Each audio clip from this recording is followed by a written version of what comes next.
Chapter 276, Rafter Pound.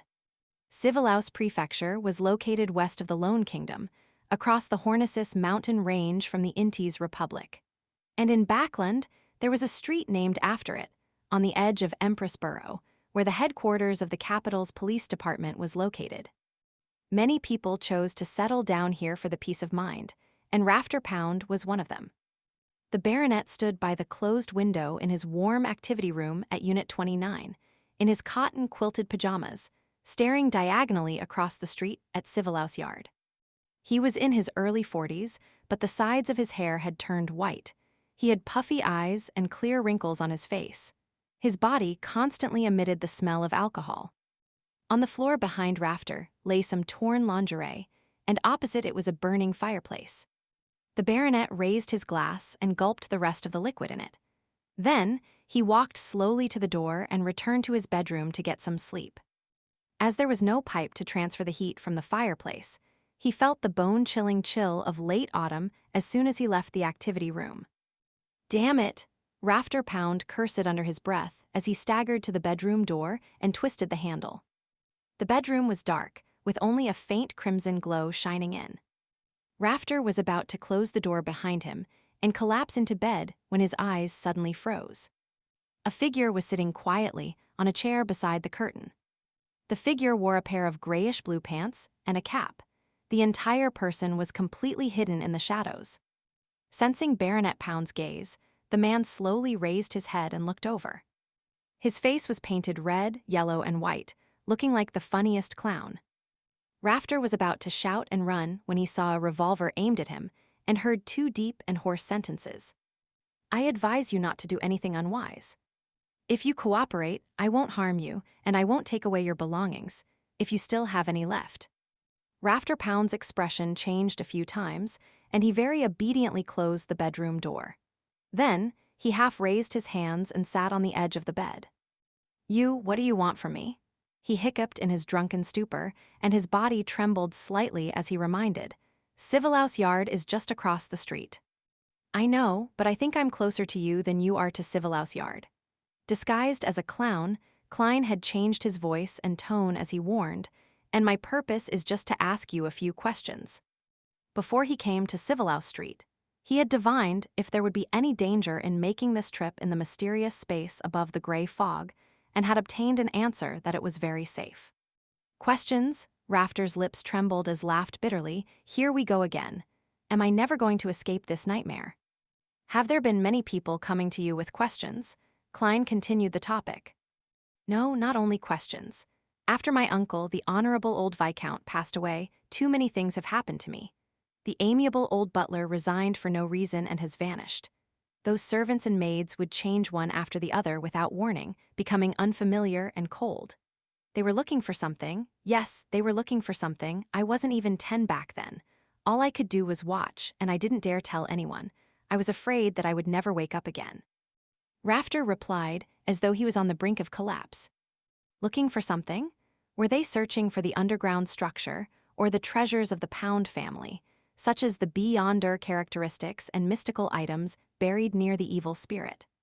The royal family and the churches must have realized this, as the higher-ups must know about the law of beyonder characteristics conservation and indestructibility.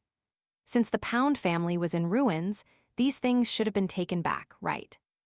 Unless the old Viscount paid a huge price and bought some other rare beyonder characteristics and mystical items of the same sequence to conceal the matter of the underground structure." After Klein finished listening quietly, he generated many guesses. He seemed relaxed, but in reality, he could attack at any time. "How long has this been going on for?" I don't know. There are faces around me that I don't know. How can I be sure that the remaining people aren't also in cahoots?" Heh, I pretended not to notice anything. After trembling for a few years, I was enticed by them to do drinking, sex, gambling, smoking marijuana, and all sorts of things that make me look like a piece of trash. Rafter Pound gave a somewhat crazy laugh. "They're finally relieved and are no longer watching me. When I sold that house, whoosh. All of them left with no idea where they went. No, they must still be secretly monitoring me, preventing me from calling the police. Right, they aren't letting me call the police. This fellow has some mental illness. I have no idea if what he said is true or false. In his aura, the change in his mood colors adhere to logic, but what if he just feels that he had let down the old Viscount and fantasized a whole sequence of events like this to find an excuse for his degeneration? Later, he would keep telling himself that until he's utterly convinced. As a qualified keyboard warrior, Klein, who knew a little of everything, had seen similar cases in his previous life. After thinking for 2 seconds, he asked, "What did these people ask you?" "They asked me how the 2 children of the old Viscount died. They asked me what abnormal behavior the old Viscount had over the years. I wasn't even 10 years old at the time, so I don't know anything." Rafter waved his arms and growled under his breath. "Calm down, please calm down." Klein lowered his left hand and attempted to confirm if Baronet Pound knew of the underground structure via multiple angles. Time flew by as the question and answer session ensued. Klein said in a hoarse voice, "You really don't seem to know anything. I'm very sorry to bother you, but it's time for me to leave." He stood up, bowed slightly, and appeared very well-mannered. And almost at the same time, the excitement and appearance of having a breakdown on Rafter Pound's face vanished. His light blue eyes became abnormally deep, as though he was examining something. When he saw the intruder about to stand up straight, he immediately reverted back to his previous performance: grief, anger, madness, bitterness, and neuroticism. At that moment, a mysterious voice suddenly resounded in his ears.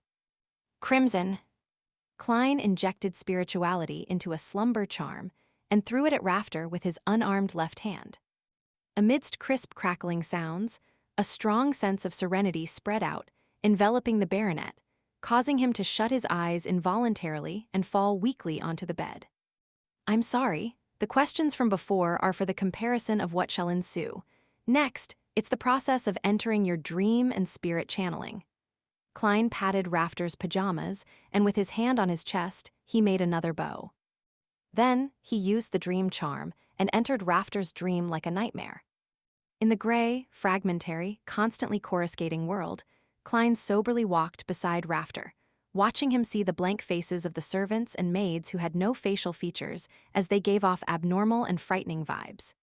He saw Rafter turning his head only to always to see an old face silently gazing at him, watching him curl up in the corner, shivering, and him being enveloped by a shadow, little by little. This matches what he had described earlier. Klein tried to guide the dream to make sense of the situation, but it was as though Baronet Pound had a very serious psychological trauma over these matters. Any tiny bit of stimulation would cause him to scream and run like a madman in his dreams. This made it impossible for Klein to get any more information. Thus, he withdrew from the dream and cast another slumber charm on Rafter Pound before taking out amantha extract and other materials, in preparation to channel his spirit in a mediumship ritual. After responding to himself, Klein's spirituality passed through the storm of thoughts and saw the illusory image of Rafter, an illusory image based on the body of heart and mind. "What did the old Viscount say to you before he died?" Klein hesitated for a moment before asking.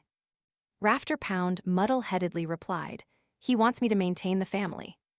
"What else?" Klein asked again in a tone of deliberate affirmation. "He wanted me to remember the glory of the ancestors," Rafter answered blankly. Klein nodded and asked, "What were those people looking for?" "I don't know," Rafter gave the same answer.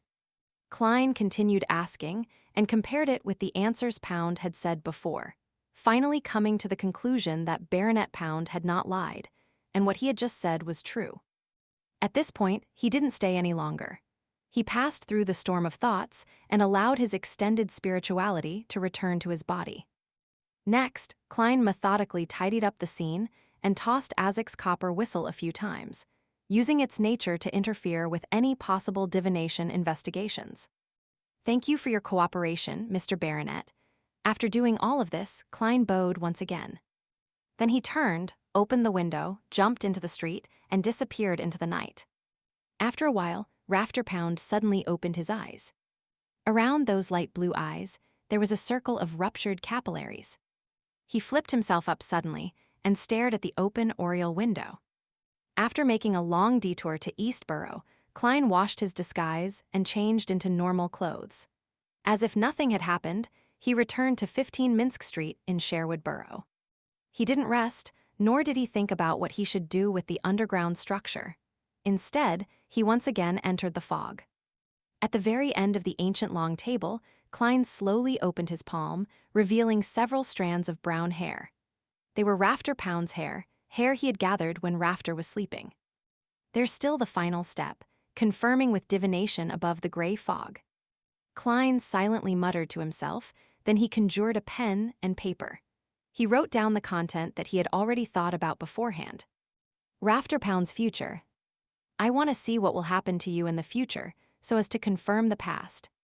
Klein leaned back in his chair and began to recite the divination statement.